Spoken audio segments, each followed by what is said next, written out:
How to mix any song. Part 1. Mixing is an important process in which we combine multiple sounds to make a final track sound good by balancing volume levels, balancing frequencies, effects, stereo. Today, we are going to give you a basic route to learn how to mix any song. You can start with the sounds you want to put at the front of the mix and then add the other sounds, looking for a balance between them. Remember to leave a headroom of at least -6 decibels between the loudest sound and 0 decibels. Compression is used to control the dynamics and make your sounds more exciting and consistent. The level of compression depends on what genre you're mixing. Try to make adjustments slowly and listen to all the changes.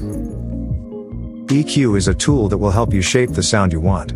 It's necessary to create a mix in which all the sounds fit. This is also an incredible tool to clean up your sounds. Panning is used to put sounds on different sides to make your mix sound wider and bigger. Take into account that you mustn't move the kick, bass and lead vocal of the center or the sound of your mix will become unbalanced.